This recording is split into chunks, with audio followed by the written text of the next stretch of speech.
All right, Leon, this is a special one for you, right? I know you've headlined in the UFC before, but Yeah. you're headlining at home now. And even just before we got started, you were organising tickets and all this sort of stuff. I mean, how much extra pressure is this for you, or is this just a joy?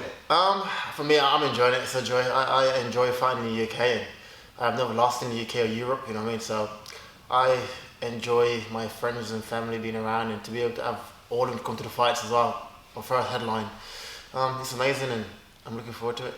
And it's kind of a big one for the gym as well. You know, I mean, Jai being put on the card just this week. I mean, what's the atmosphere in the gym like? I mean, obviously you've been preparing for this fight for a while. Yeah. But now that I guess there's been that extra boost of morale now that Jai's going to be part of the card as well. Yeah, for sure. To have my teammate join me on the card as well, it's amazing. He was the lightweight champion for Cage Warriors. He's taking on Mark Casey. That's another big fight for the gym, and we've got Tom Breeze as well. He's fighting in February. So the gym is buzzing. All the fighters, everyone's there. Plus it's January, right? So like gyms are busy, and all the fighters are in preparing for fights, and it's a great environment in Birmingham for martial arts and for the fighters. It's a stacked card. I mean, especially for the fans over here in the UK. There's so many recognisable names on this card for the fans over here.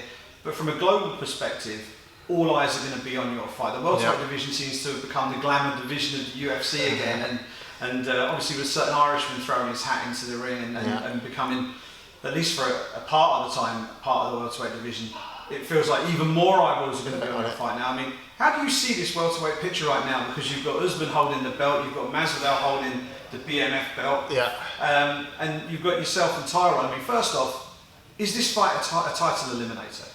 100% for me, 100%. I believe after this fight, I will fight for the world title after beating Woodley. So, it's a big fight for me. He's considered one of the best of all time. You know what I mean? And to go out there to perform and beat him like I'm going to beat him, just put my name right in the hat to be a world champion, and I'll fight for the world title this year.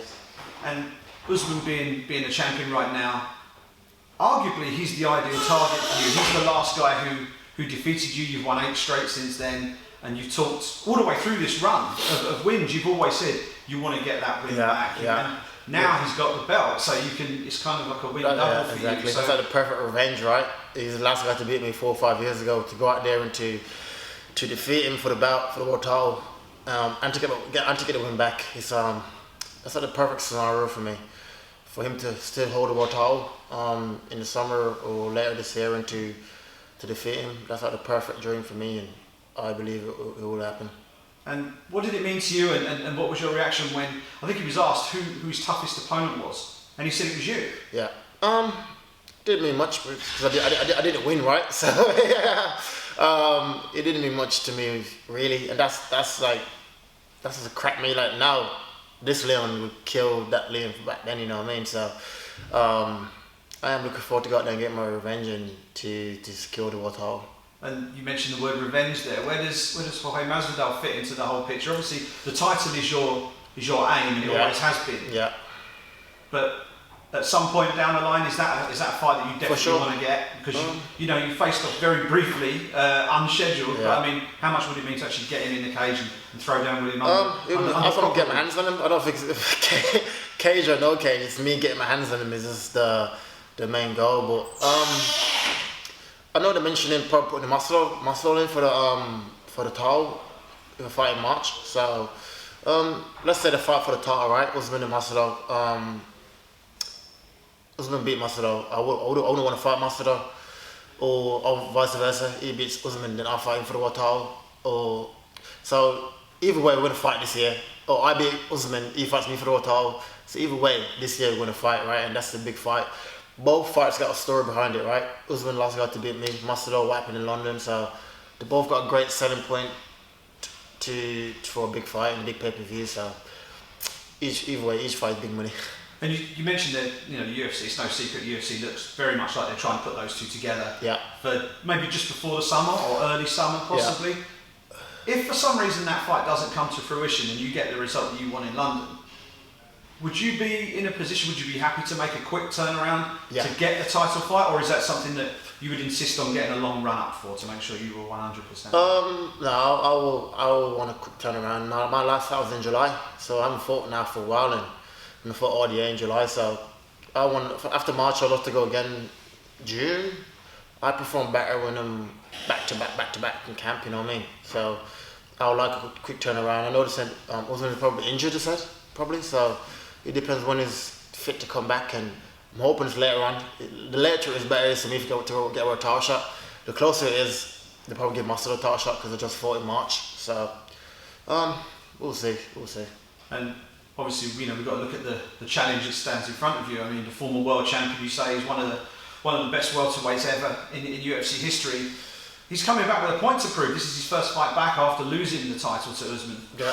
We've seen two different versions of Tyron Woodley in his UFC career. We saw the Tyron on his way up, who was very aggressive, come forward and really imposing his will on people. And then when he won the belt, he seemed to change up his game and fight a lot more off the back foot, a lot more circumspect. Yeah. What sort of Tyron Woodley do you think you're going to see on March 21st? I'm prepping for the one that beat Robert Lawler.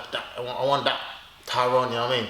I want the best version of himself, and I believe I'm number one, so I believe I'll beat him even on his best day, you know what I mean? So that's the one I'm prepping for in my camp, and that's the one I'm aiming to fight. So whatever it comes with, it doesn't matter, because I'm probably the best version of himself anyway. I know, I saw like someone on social media, he's like, I'm fucking taking it very serious now, better than Darren Till and blah blah blah, but that means nothing to me. I'll be a world champion, and he's just another guy that's in my way, and another guy to get ass whooping.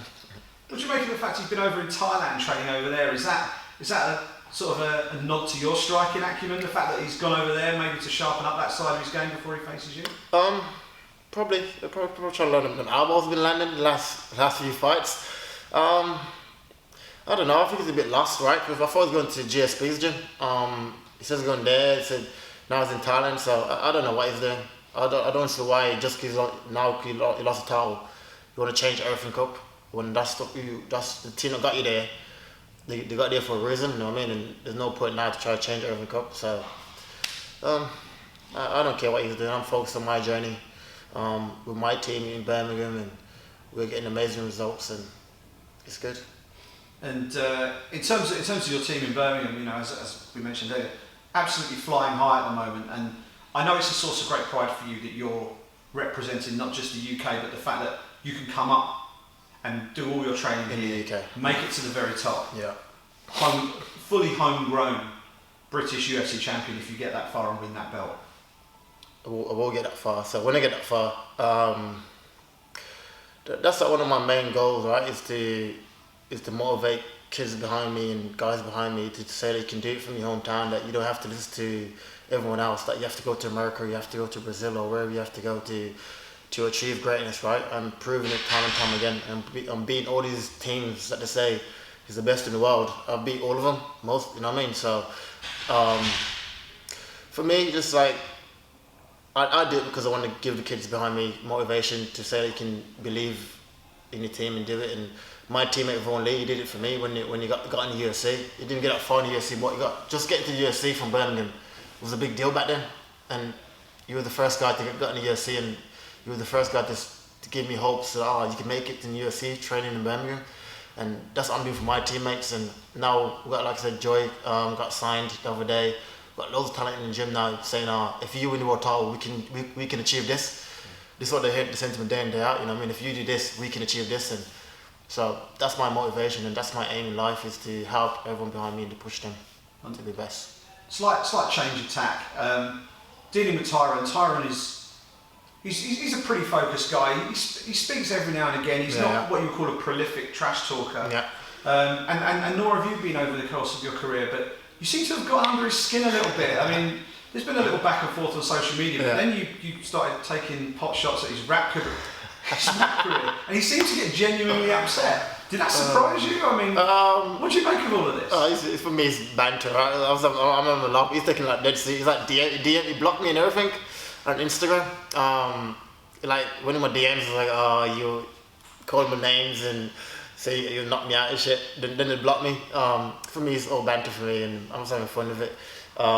He's saying like he's more focused now, and so it's all good. For me, it's banter. For him, he's taking it. It's weird, right? They talk about his fighting career, like he doesn't get angry. Talk about rap music, he goes mad. But his music is shit, right? It's not like a very career. He's not like a very good rapper, right? So it's funny. And my colleague at MMA Junkie, Mike Bond, I think you spoke to him a week or so ago. Yeah. You said to him you might walk out to one of his songs. Yeah. Is this legit? I'm thinking about it. If I do it, I'll probably mix it in with another song. So I'll probably start off with this song, then put my one. I don't think I can listen to all the way to the walking to the octagon. The music is crap. So I'll probably put like headphones on or something if I do it. But that'd be funny if I did do it.